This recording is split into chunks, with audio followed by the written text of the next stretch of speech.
मराठवाड्याची पाण्याची तूट भरून काढण्याचा 1,00,000 कोटींपेक्षा अधिक खर्च असलेला प्रकल्प प्रस्ताव स्तरावर आहे. हा प्रकल्प पूर्ण झाल्यास बीड जिल्ह्यात जलक्रांती होईल असं राज्याचे कृषी मंत्री धनंजय मुंडे यांनी सांगितलं. ते आष्टी इथं महायुतीच्या उमेदवार पंकजाताई मुंडे यांच्या प्रचार सभेमध्ये बोलत होते. बीड जिल्हा हा विकासाच्या वाटेवर पंतप्रधान नरेंद्र मोदी यांच्या विकास रथात सामील होणार आहे.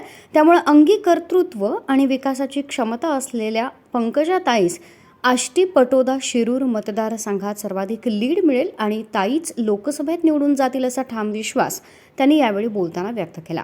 मराठवाड्याचा पाणी प्रश्न सोडवण्यासाठी मोठी योजना प्रस्तावित असली तरी त्यासाठी केंद्र आणि राज्य सरकारकडून आवश्यक निधी खेचून आणणं आवश्यक आहे. त्याचबरोबर बँकेकडून अर्थसहाय्य प्राप्त करून घेणं, यासाठी संसदेत केंद्रीय मंत्रिमंडळात वजन असलेले खासदार आपल्याला निवडून द्यावे लागतील असं मुंडे यांनी सांगितलं. मोदीजींच्या विकासाची गॅरंटी केवळ पंकजाताईच बीड जिल्ह्यात देऊन पूर्ण करू शकते. त्यामुळे पंकजाताईस आष्टी मतदारसंघात जिल्ह्यातून सर्वाधिक लीड द्यावी, या दृष्टीनं सर्वांनी नियोजन करावं आणि महाविजयासाठी कामाला लागावं असं आवाहन मुंडे यांनी यावेळी महायुतीतील सहकाऱ्यांना केलं.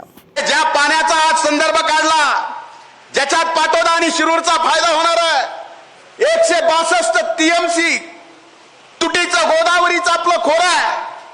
आपल्याकडे एवढं पाणी पाहिजे, पण त्या पाण्याची तूट आहे, ती भरून कशी काढायची?